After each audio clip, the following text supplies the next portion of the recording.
pretend. That's that well. The what would grin pretend. Really do easily. The what would. Bien, vamos a seguir ahora sí con este documental tremendo, hermoso, maravilloso de la historia de la música popular uruguaya, capítulo 4, entrando al año del 72, si mal no recuerdo, que fue lo que vimos en el capítulo pasado. Esperen que le voy a dar power a esto. Qué grande el maestro.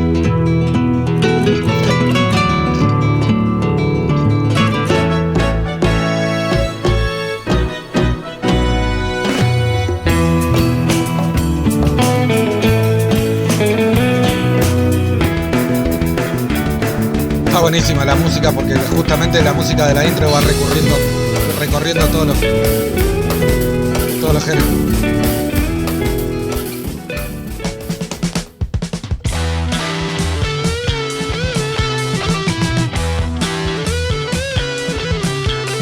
En el capítulo anterior terminamos repasando cómo una movida de rock llega a su mayor suceso en el año 1972.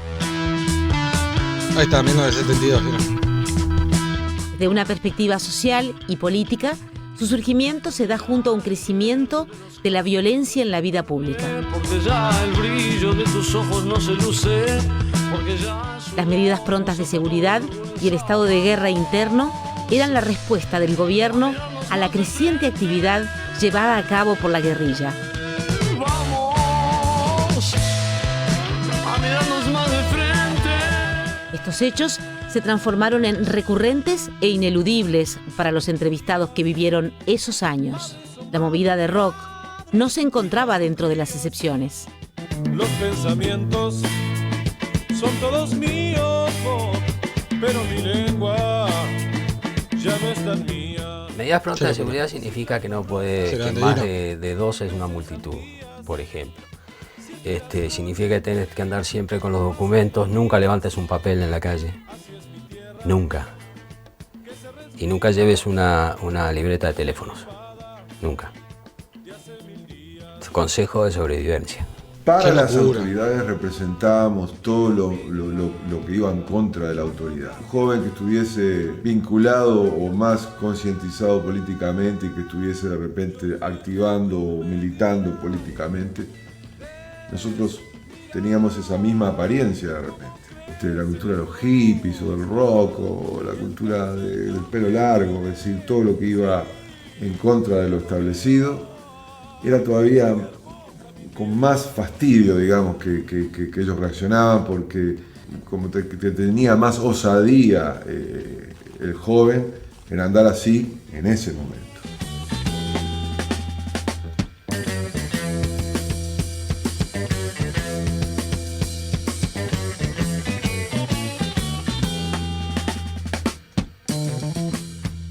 Esto es antes de la dictadura, con las medidas prontas de seguridad.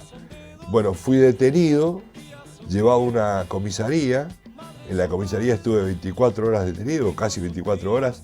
Mirá, bueno, cuando salí de la comisaría en libertad, porque no había cometido ningún delito, a unas cuadras me detuvieron de vuelta y me metieron en cana de nuevo, ¿no? La barba, el pelo largo, la ropa menos formal, el estar hasta altas horas en un bar, o andar por la calle de noche tarde, es decir, cualquiera de esos argumentos. Porque ya no puedo saludarte abiertamente, porque ya mi piel es un oído permanente, porque ya es hora de pintar todo de verde. Vamos a mirarnos más de frente. ¿Cómo no sentir miedo si podías terminar, en el mejor de los casos, en una comisaría de barrio?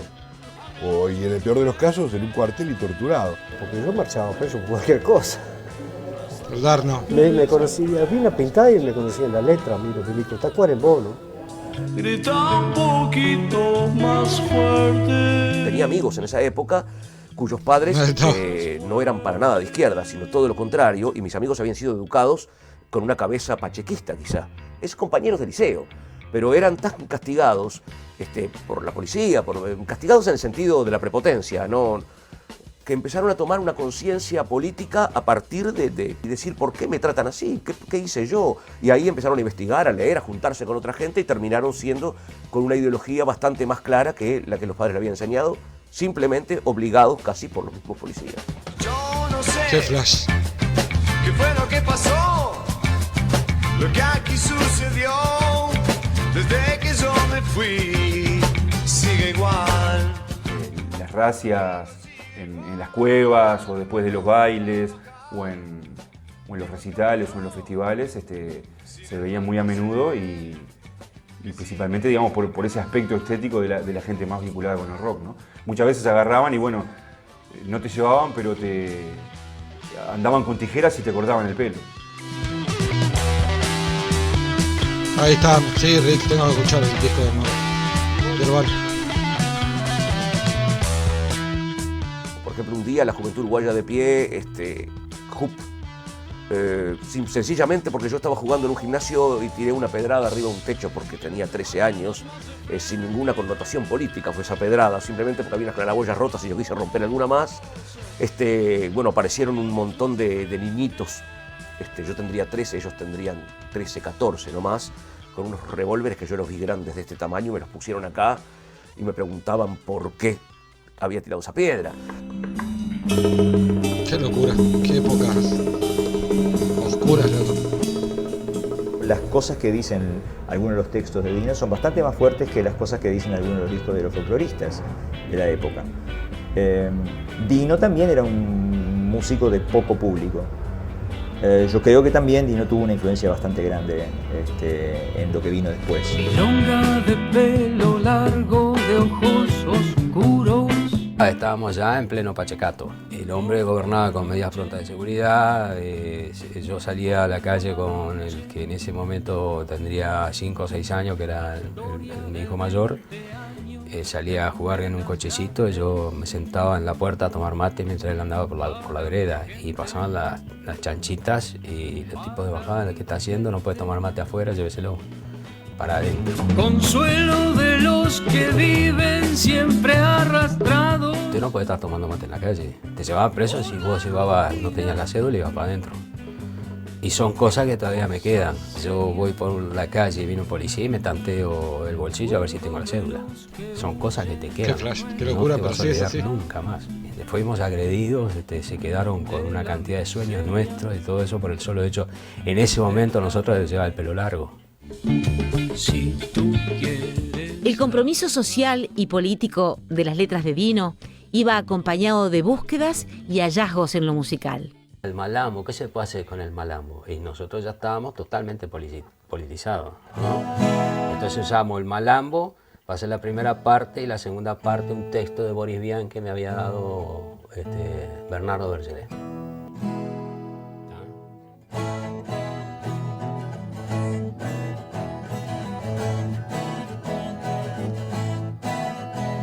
Hermano americano, hermano americano, esta es para vos.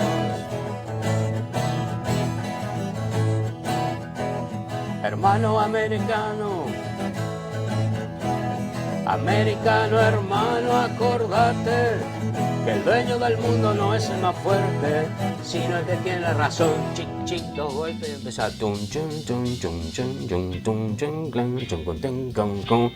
La guitarra iba haciendo ese ritmo 6x8 totalmente jazzista y arriba iba el Dino diciendo: los piratas tienen 1000 fragatas, sables puntiagudos, no usan corbata, tienen pelos en todas las patas, cabeza de muerto y las manos largas. Los piratas, me encanta que diga el Dino. Y muchos se asustan cuando hablan del pueblo. Una vez que se han jubilado, postulan su nombre para diputados. O sea, no sé si te das cuenta con la mano. Chao. Sí, importante la historia. Entonces después de eso una frase de guitarra y 2 golpes de batería y otra vez al malambo. Por supuesto no cayó muy bien. Ya no puedo más. Jorge Barral es el primero que decide irse del país, sumándose a una oleada migratoria que comenzaba a ser cada vez más numerosa. Gente se está volviendo mierda, tus propios amigos te han de fallar. En sentía muy oprimido en Montevideo por la situación política. Me voy despidiendo de la gente amiga, un nudo en la garganta se me está por hacer. Quizás ya no vuelva, quizás no me escriba. Fue tanta gente a ver ese recital que al final quedó muchísima gente, había afuera, estaba llena la calle, todo habían parado el tráfico en Rivera. Y en el último tema abrieron las puertas y dejaron entrar a todo ese mar de gente. ¡Qué flash! ¡Qué bueno!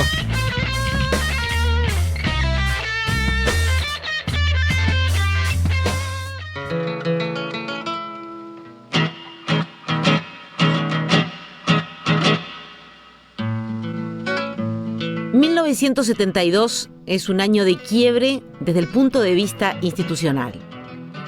El 12 de abril fugan tupamaros de la cárcel. El 14, un comando tupamaro mata, entre otras personas, a Armando Acosta y Lara, acusado por ellos de ser uno de los cabecillas de los escuadrones de la muerte, integrados por civiles y militares de extrema derecha. La policía y los tupamaros se enfrentan a tiros en varias zonas de la ciudad, muriendo 12 personas y quedando varios heridos. Chamarrita cuartelera, no te olvides que hay gente afuera. Ese mismo día, varios hombres de civil con un brazalete blanco entran en la sede del Partido Comunista a tiros, gritando "cuerpo a tierra". Al día siguiente, el Parlamento vota el estado de guerra interno. ¡Qué locura eso! El día 16, hay varios atentados contra domicilios de personalidades del Frente Amplio. El 17, los militares atacan a la seccional 20 del Partido Comunista, asesinando a 7 personas.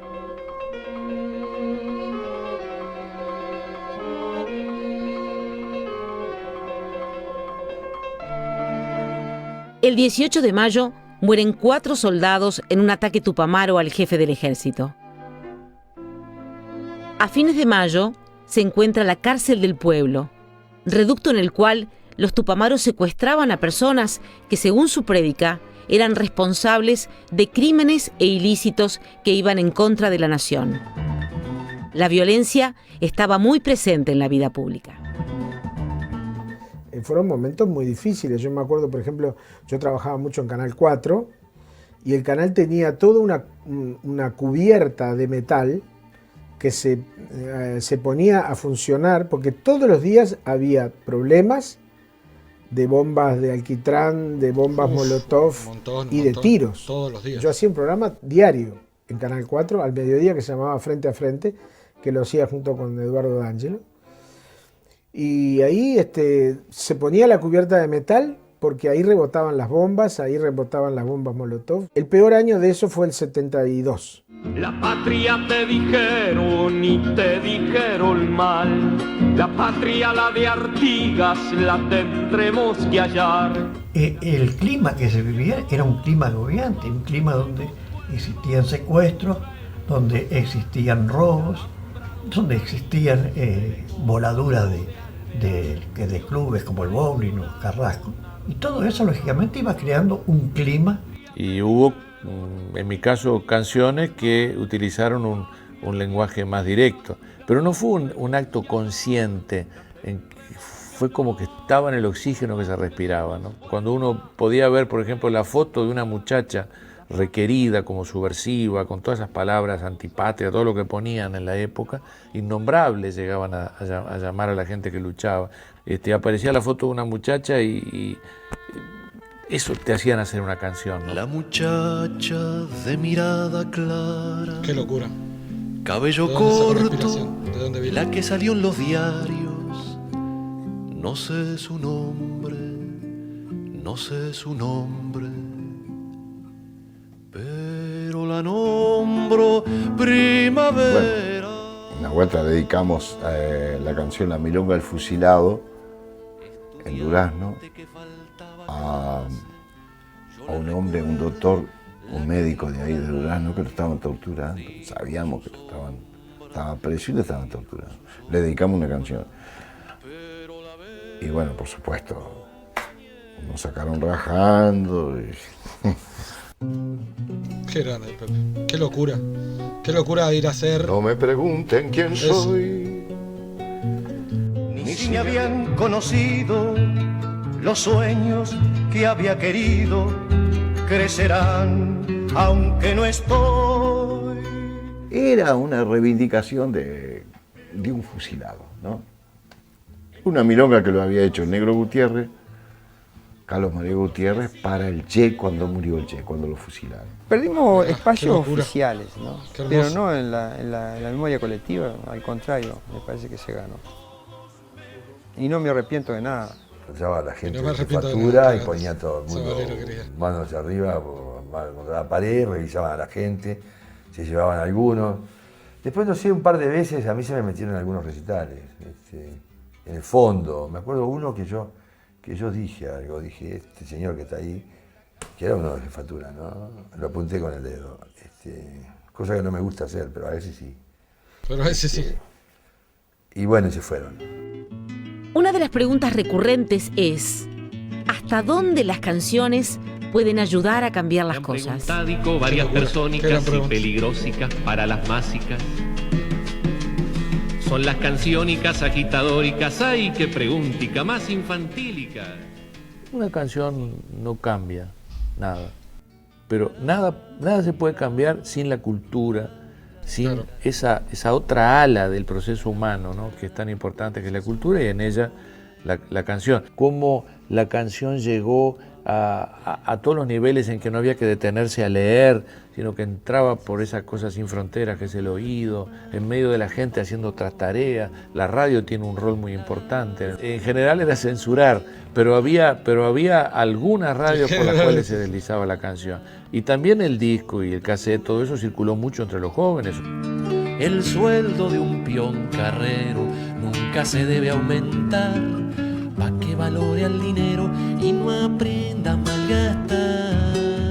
Un hecho policial que involucraba a uno de los músicos más populares de la época es muy recordado. Millones de gracias por el follow, Mariel. En el 22 se produce el encarcelamiento de Biglietti, que es un operativo de inteligencia simplemente para medir a ver qué es lo que va a pasar con la opinión pública. Los interrogatorios con máquina de escribir que me tocaron son a nivel de una canción que se había pasado por la radio y que hablaba de ciertas cosas que, bueno, a un militar no le cayeron bien, y por ahí vino la denuncia. La canción era Solo digo compañeros. Escucha, yo vengo a cantar por aquellos que cayeron.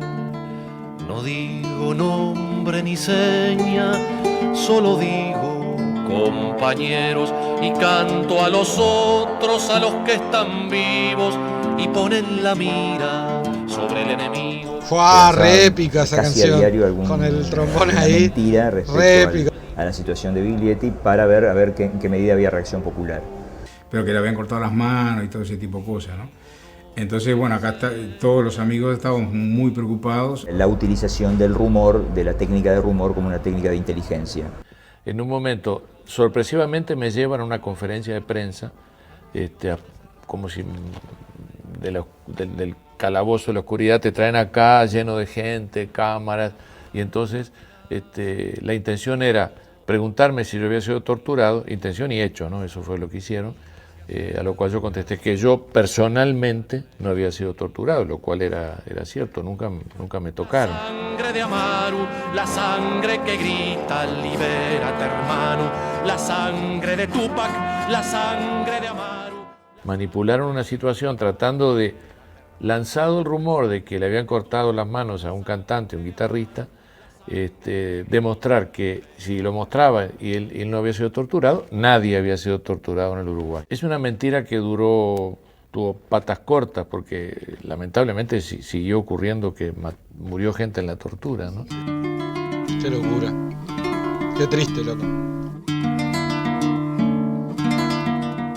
La liberación fue, sin duda, tras la conferencia de prensa, es un elemento a tener en cuenta. Pero también vi que había habido campañas, había habido unas manifestaciones de gente joven uruguaya alrededor de la jefatura, con mucho riesgo también, quemando llantas, me enteré de todo eso, ¿no? Y también habían llegado adhesiones del exterior, de Sartre, de Mitterrand, de personajes muy conocidos, que yo pienso que en el conjunto de cosas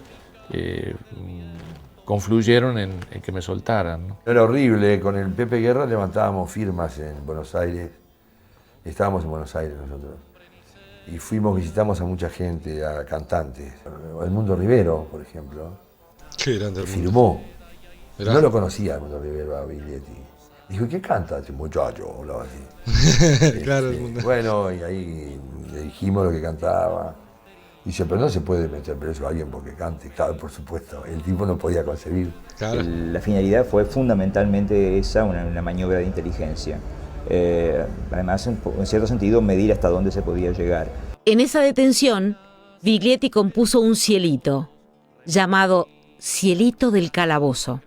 Cielito del uniforme, que no es cuestión de galón, debajo de la apariencia puede haber un corazón. Cielo, y si no hay corazones, se los haremos nosotros, con guitarra o sin guitarra, con cerrojo o sin cerrojo. Cielito, muy buenas noches, que pronto será el buen día. Cuanto más larga la espera, más hermosa la alegría. Cielito, muy buenas noches. Qué locura, qué flash. Qué tremendo documental, pensando el contexto absoluto de que está cantándole a él adentro de la cárcel y le está cantando a la cárcel, a él, al calabozo, ahí donde estaba. Flash.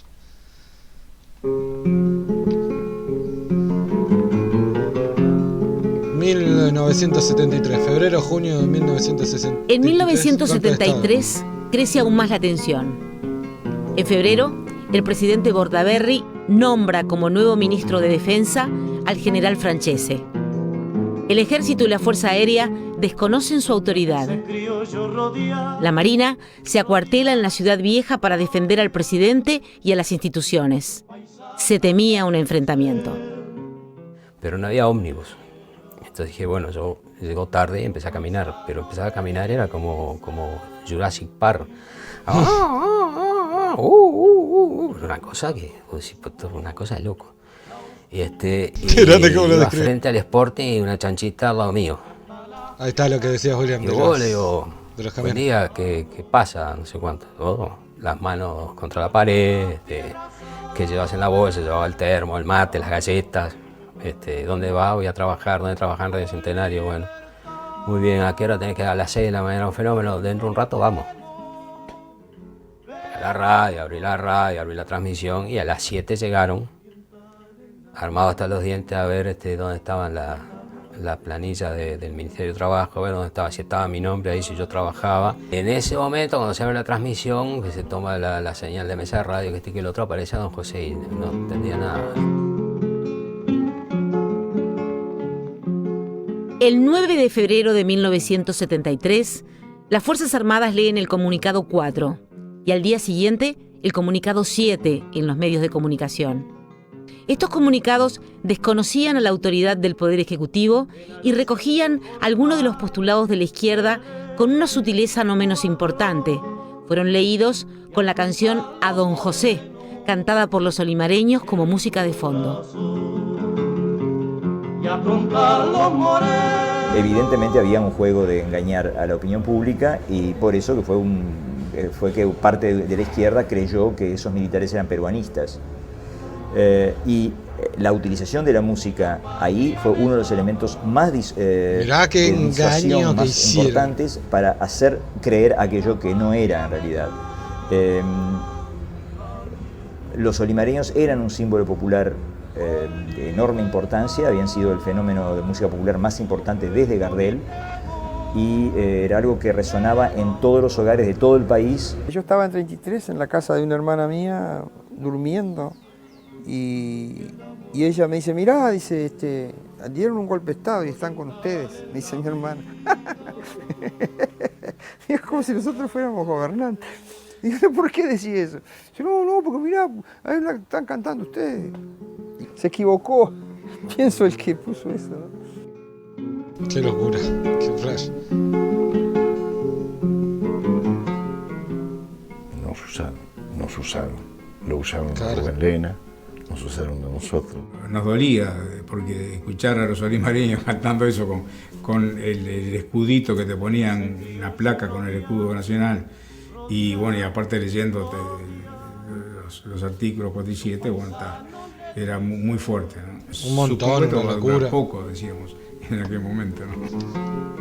Luego de unos meses, en junio de ese año, tras divisiones internas en las Fuerzas Armadas y arduas negociaciones entre algunos militares y la guerrilla tupamara derrotada y en la cárcel, se llega al 27 de junio, fecha en la que los militares entran al Parlamento, disuelven las cámaras y formalmente se da el golpe de Estado con una particularidad. El presidente Juan María Bordaberry, luego de ser una de las principales figuras en este proceso, se mantenía como presidente. ¿Ah? ¿Qué flash eso? Nuestro Partido Nacional se considerará en guerra contra el señor Juan María Bordaberry, enemigo de su pueblo. En nombre de su más radical e irreconciliable enemigo, que será, no tengan la más mínima duda, el vengador de la República. ¡Viva el Partido Nacional!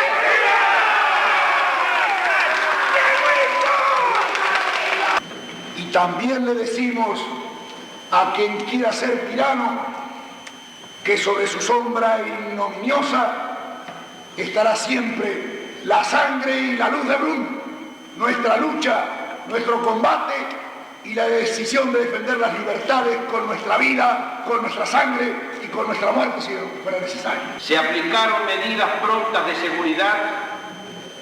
La Asamblea General, en uso de facultades constitucionales que nadie nunca sensatamente osó discutir, resolvió levantarlas, y un presidente de la República que también ensució un juramento que pronunció por algo que notoriamente no tiene, desconoció aquel pronunciamiento. La situación, digamos, qué locura, todos en contra de verdad, como decía el diario. Hizo que se tuviera menos pruritos para establecer dictadura cívico-militar, decretazos. Qué flash. Que llevaron a alguna prohibición concreta con nombre y apellido, el caso de los olimareños, que tuvieron el honor de tener un decreto de Casa de Gobierno solo para ellos. Nos llaman que tenemos que presentar, nosotros vamos ¿Cómo es eso? A la jefatura, y ahí es que nos informan, mira, tenemos este decreto así, pum. El decreto de los olimareños. Queremos que lo firmen, que ustedes están informados de que no pueden realizar más trabajos, que no pueden, digo que no pueden realizar más actividad. Entonces nosotros después vamos al EMACO, me acuerdo, a hablar con un general que había ahí, Burgueño, creo que era el nombre de él, que era el jefe del EMACO, que entonces queda el Estado mayor de las Fuerzas Conjuntas, una cosa así. Y él, bueno, dice que, a ver, por qué era la causa, entonces él nos explica, no, yo, mirá, tengo todos los discos de ustedes, dice, yo escucho los olimareños, dice, pero ustedes teniendo cosas tan bonitas cantan esas cosas tan feas. Y los demás casos que tenían prohibiciones, pero unas prohibiciones que eran de hecho, pero no de derecho, en el sentido que no habían sido dichas explícitamente, pero que se ejecutaban en la cosa cotidiana. Enseguida que vino el golpe, hubieron listas de prohibidos de parte del ESMACO, de que no se la podía, censura, la censura dura y pura. Me acuerdo que tuve la visita de un oficial inmediatamente después del golpe, que me vino a ver en representación de una autoridad superior, que era el grupo de esposas de oficiales de las Fuerzas Armadas. Enseguida del golpe, la CNT declara la huelga general por tiempo indeterminado. Son ocupados los lugares de trabajo.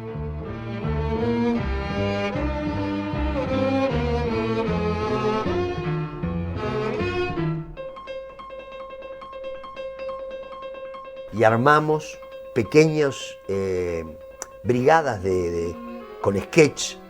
El flaco Joseca escribió algunas cosas. Yo escribí otras cosas que teníamos y fuimos a actuar a las fábricas ocupadas. A las 2 horas se las desocupaban, se quedaban afuera, se la volvían a ocupar.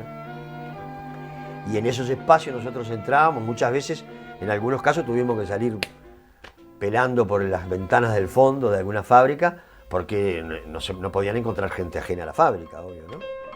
¡Qué locura!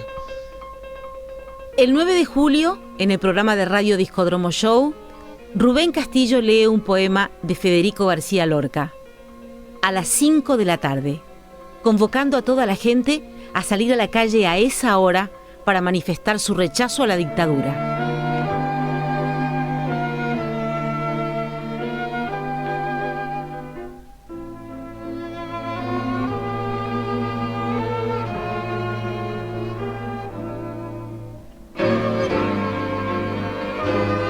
Qué doloroso todo esto, loco, ¿no?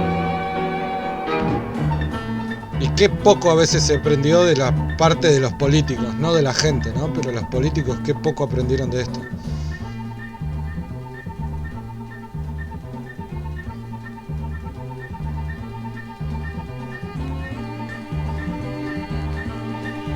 Libertad o muerte. Qué locura, qué flash. En esa fosa estás vos, William. Qué locura, Will, querido. No, un montonazo. Ahí está, los músicos y el exilio, como hablábamos hoy, William. Desde antes del golpe de Estado, algunos cantantes tienen que emprender el camino del exilio. 72. Ahí quedo, me buscan, me requieren y tengo que irme. Vamos por Buenos Aires y ahí queda prohibido todo lo mío, ¿no? Bueno, fui a Chile, me ayudaron mucho a pasar a Chile, hubo gente muy claro, solidaria, Rix, la prohibición. China Zorrilla, que me dieron plata, pero estaba tuvo esa diferencia. Muy sin plata, con la negra, con la que era mi compañera, y el Tatito, que tenía un año, el guricito. Pasamos a Chile, en Chile estamos un tiempo, canto en Valparaíso, ahí cantamos con Víctor Jara, con Quilapayún, con Tilimani, Los Parra. Y después viene ya el golpe de Pinochet y un mes antes nos sacan para Cuba. Toda la región, todo el quilombo. El disco Trópicos de Daniel Biglietti fue grabado en Cuba, claro, con canciones de la nueva trova cubana y de músicos brasileños como la conocida Construção del prohibido Chico Buarque, en el año 1972. En 1973 intenta editarlo en Uruguay. Y efectivamente saldrá Trópico, qué cosas tan contradictorias, ¿no? Porque había canciones de los cubanos muy fuertes, las de Chico, además yo las traduje, fue la primera experiencia de traducir al español a Chico, que me parece, y bueno, y se entendía todo, y era todo un mundo muy, que no tenía, estaban las antípodas de esa predictadura que estaba ahí. Entonces en un momento cruzo a hacer un trabajo a Argentina, que ha sido mucho el modus vivendi de los músicos uruguayos desde siempre. Cruzo a Argentina y entonces, bueno, me llega aquella llamada familiar típica, ¿no? ¿Qué querés que te llevemos? ¿Qué guitarra querés? ¿Te llevamos alguna ropa? Me habían otra vez ido a buscar. Y yo supongo que sí, que en ese segundo reclamo no iba a haber lugar a maniobras, ni nada, ni cartas de nadie, ¿no? Entonces, en ese momento me quedo... en principio exiliado en Buenos Aires, ¿no? En Argentina, donde tengo muchos amigos. Y de allí me invitan a Perú, donde había pasado recién Víctor Jara cantando. Vuelvo y hay una invitación a Francia, a la Fête de l'Humanité, que es una fiesta política muy grande. Y ahí cambió mi destino por razones familiares, afectivas, ya tomó otro rumbo. Qué locura, qué viaje, qué historia de los músicos. Murió a contramano entorpeciendo el tránsito. Claro, sí, William. Lo de Víctor Jara, algo actuáramos en el Palacio Peñarol. Mítico. En la fecha que coincidía con el aniversario de la Revolución de Octubre. Por supuesto, la persona que fue nos dijo, lo más probable es que vayan todos en cana. No. Y entonces se hizo una discusión en camerata allá en Buenos Aires y por unanimidad resolvimos venir a tocar. Me da por llamar al Palacio Peñarol, hablo con el gerente y se ve que estaba ya estaba la policía dentro del palacio, habían incautado toda la boletería y como se había vendido fuera de boletería unas 600 localidades de platea, por altavoz se llamaban, los que tengan localidades pueden pasar y no sé qué. Bueno, y nos vinieron a buscar. A todo esto, 2 de Camerata, los 2 hermanos Rodríguez, habían salido para alertar. Nos dimos cuenta que era una trampa eso.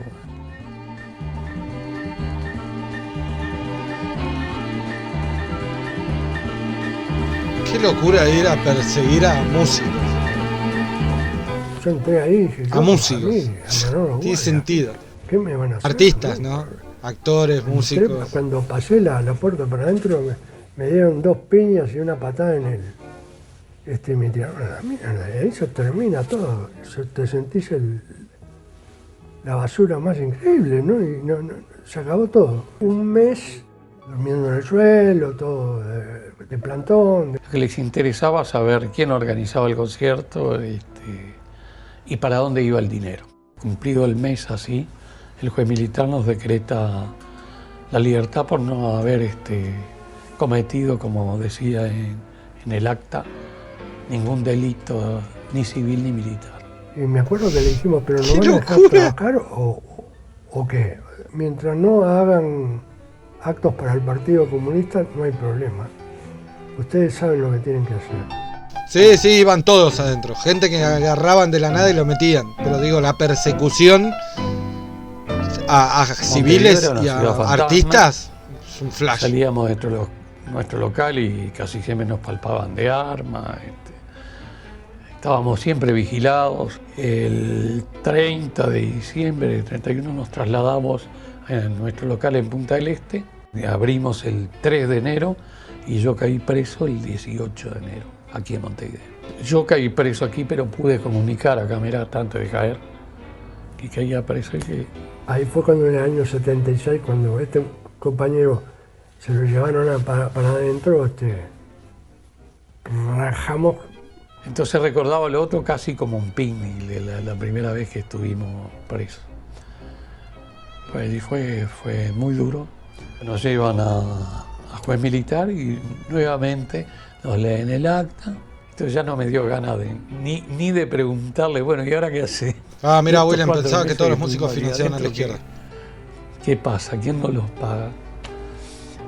Y a los 3 días nos estaban buscando otra vez. Entonces nos refugiamos todos en la embajada mexicana. Una locura, una locura, una locura, una locura. Yo me fui a cantar. A mí me contrataron de Madrid, 73, en septiembre. Después del golpe, ¿no? Después ya, o sea, me vino de bigote. De bigote. La gente andábamos todos medios en Buenos Aires, viste, bastante inseguros ya. Estaba Erro, estaba Wilson, Toba, estaba Michelini. El 20 de mayo de 1976 se dio un hecho que conmocionaría a la sociedad uruguaya. Se encuentran los cadáveres de los políticos Selmar Michelini y Héctor Gutiérrez Ruiz en Buenos Aires, junto a 2 militantes del MLN, Rosario Barredo y William Whitelaw, quienes habían sido secuestrados días antes. La dictadura uruguaya los había acusado de sediciosos, llegando a anular sus pasaportes en 1975. Fueron ejecutados luego del golpe de Estado en Argentina por paramilitares y la política de cooperación de las dictaduras del Cono Sur, conocidas como Plan Cóndor. Claro, el Plan Cóndor. Todas las dictaduras acá, una locura, un flash, un momento Ahí horrible. me el contrato y me fui. Ya era una época, el franquismo, pero el franquismo, ¿qué te voy a decir?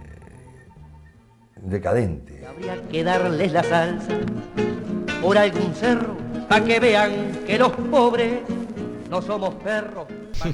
Yo fui a cantar mucho a Asturias, y a San Sebastián, al País Vasco, en una peña llamada El Sorongo, que era un lugar muy lindo, de un amigo. Íbamos a los pueblos cercanos, a las ciudades cercanas a Madrid. Fui a cantar uno de ellos y alguien subió y leyó una carta de ETA, pero yo no tenía nada que ver. Era mi recital, el tipo subió al escenario y yo. Pero fue toda una estrategia, me parece, porque en ese mismo recital me faltaron los documentos. Y a la mañana siguiente fue a buscar a la policía y me echaron por indocumentado. Cuando iba pasando por Barcelona o por Gerona, no me acuerdo bien, en una estación, alguien gritaba, ¡Sabanero! Claro, nadie, yo no era conocido, ¿no? Entonces me asomé por la ventana y alguien me pasó un sobre con plata. Y me fui a... O sea, era dinero. Bueno, yo no sé quién me dio la plata. ¿Qué? Alguien solidario, ¿no? No sé, eran muchachos jóvenes, ¿no? Y entonces ahí cuando llegué a Portbou, los mismos milicos de la frontera me dijeron cómo podía cruzar sin que me vieran. Los milicos franceses. Entonces me metí, pasé por atrás de la garita, todo eso, me metí en un tren que salía a Marsella y me fui a Marsella. Yo no sabía una palabra de francés. Pero cuando a mí me echaron a 5 uruguayos. Coincide todo eso que echaron los 5 uruguayos con la muerte de Trabal. ¡Qué historia, loco! Trabal era una figura importante en las Fuerzas Armadas. Había sido partícipe en las negociaciones con los tupamaros detenidos para pactar un cese a la violencia. En ese momento estaba en París y las versiones sobre su muerte son encontradas. El gobierno y los militares acusan a los tupamaros y estos, a su vez, acusan a los propios militares de haberlo asesinado en un operativo de inteligencia por rencillas internas. Me quedé sin documentos y, bueno, estaba liquidado. Yo me acuerdo, fuimos a la embajada uruguaya a pedir, yo fui a pedir mi pasaporte y me dijo, no me acuerdo quién era el cónsul, que era el que me llegaba, me dijo, ¿por qué no lo vas a pedir a Rusia? Otros músicos populares emprendieron más adelante el camino al exilio. Los olimareños y Alfredo Zitarrosa los veremos más adelante.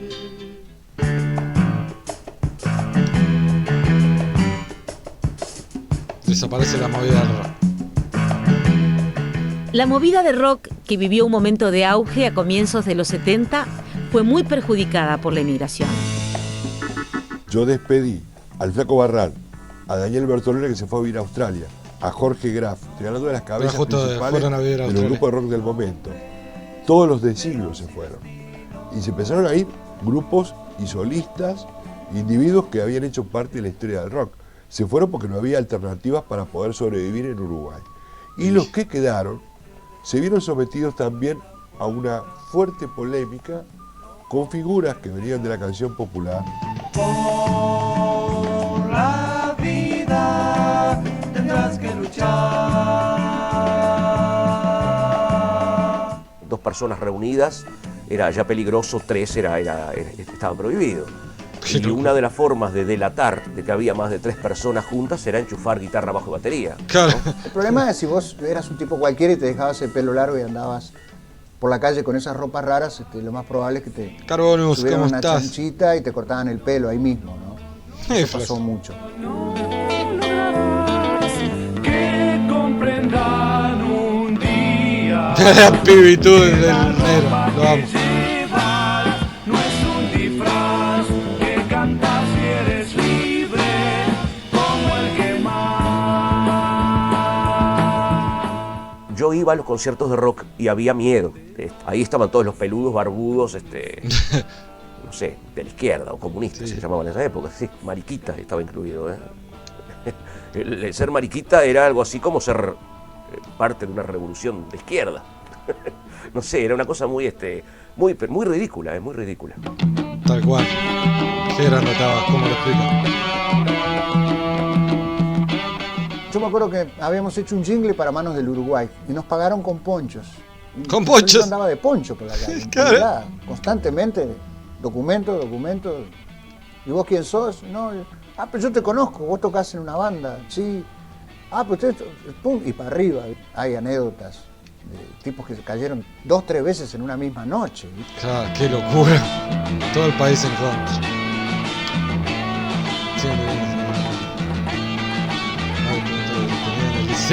El rock uruguayo de los 70 surge en el año 70 y llega a tener su auge en el año 72. Se viene todo a pique ya cuando prácticamente entramos en dictadura, a mediados del año 73. quizás entienda lo que no entiendo, por eso mismo me voy a ir. ¿Y de irme? Que si no podías... Qué grande, hermano. O sea, no podías hacer nada, no podías salir a la calle, o sea...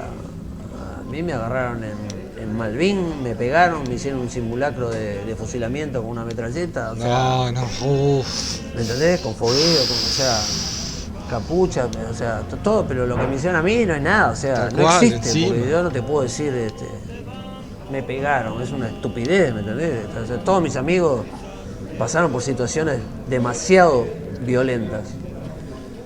Pero nosotros empezamos a pasar por esas cosas y tampoco estábamos tan limitados, no podíamos hacer nada. Las mañanas ya son oscuras, las noches pálidas. Qué locura, qué impresionante. Se va muriendo mi aldea, se va muriendo y no es joda. El 73 al 74, por ejemplo, fue un verano sin toques para nosotros, rarísimo. Hacía 5 veranos que laburábamos todo el verano, toda la Costa de Oro. Tocábamos en Punta del Este, un montón de lados y ese verano ni uno. La principal fuente de ingresos no son los discos, son los espectáculos en vivo. Claro. Si no pueden, si te censuran, si no te autorizan espectáculos, si te filtran, si tenés miedo de lo que te puede pasar, es lógico que los artistas emigren.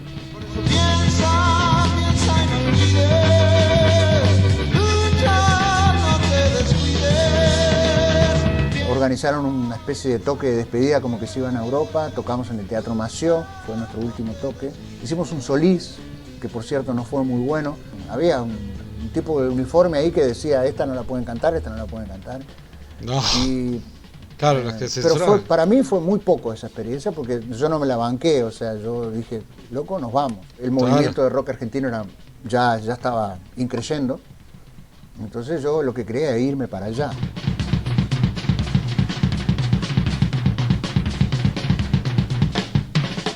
Pero creo que en el caso del rock hay fundamentalmente mucha juventud y miedo legítimo. El miedo no solo a la represión, miedo a qué va a ser de mi vida.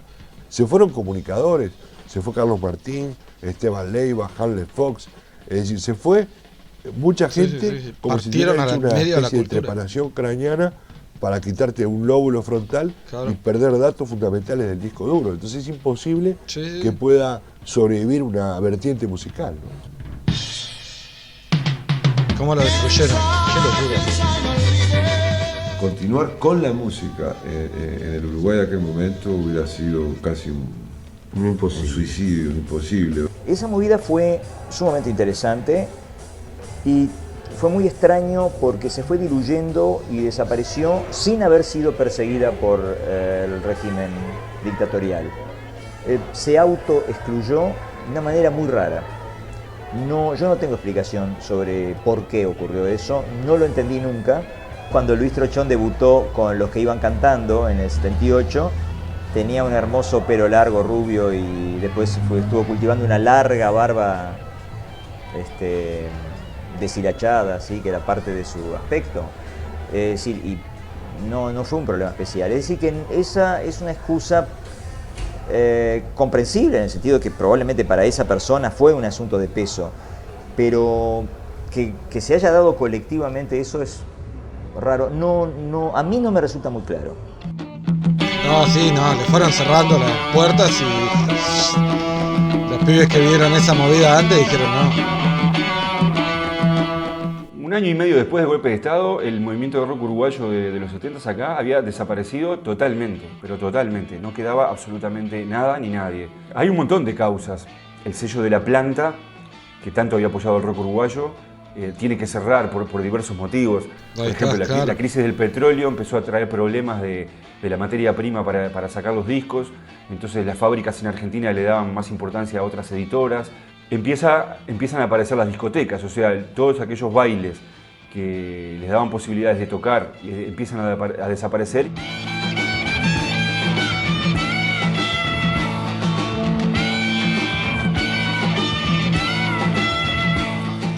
En la segunda mitad de los 70, entre el 76 y en el 80, nada más que en España, podés encontrar con nombre y apellido unos 30 músicos que formaron parte del movimiento de rock uruguayo del 70 que estaban trabajando como músicos.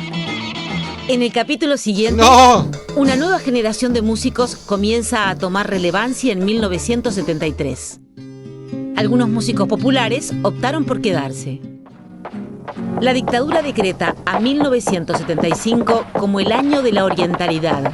Nuevos músicos son promovidos. Yo ya no tengo caudillo. En 1975 sale el disco La Gesta de Aparicio, reivindicando a uno de los partidos prohibidos. ¡No! ¡Qué flash! ¿Qué? Viene la tormenta cercana. ¡Ay, ay, ay! ¡Qué locura! ¡Qué flash! Tremendo, no, qué buen documental, loco, van año por año, van... No, es una locura, el tema de los años 70 y sí, los 70 tienen una cosa extrañísima en cuanto a todo. Creo que a nivel de todos lados, a todos lados, fue una época súper violenta en todo el mundo, en el mundo. Digo, veo muchas cosas de los años 70 siempre sacando la música. Y acá en la región fue lapidaria. Como decías, Rix, es una cosa re loca el tema de cómo acá se prohibió en Argentina de una manera una prohibición y las bandas, parte por eso mismo hay bandas que son los que son hoy en día. Y cómo fue de otra manera allá, con la misma forma, con la misma cultura. Tremendo el laburo de investigación, de archivo, el laburo de archivo es impresionante. No, pero estoy muy, muy enamorado porque me gustan mucho las cosas crónicas, así. Me gustan mucho las crónicas, mucho el hecho de que todo tenga un año, que vayan contando por épocas, por años, siguiendo el orden cronológico, porque me da el contexto siempre. No es lo mismo escuchar siglo, entendiendo, dándole el peso de una banda o escuchándola como una banda de rock, que ahora escuchar Piensa y Lucha de siglo, entendiendo que la estaba tocando en el año 71, 72 con todo este escándalo de fondo, y entender el tipo de músicos que eran para la época es el todo. Me parece hermoso, me da una idea y una imagen de la región además, porque también el documental está tan tremendo que explica mucho la correlación con Argentina y con un poco con todo el lugar a donde fueron partiendo todos los músicos, como lo de Víctor Jara. Hay un montón de cosas, un laburo impresionante, un documental increíble.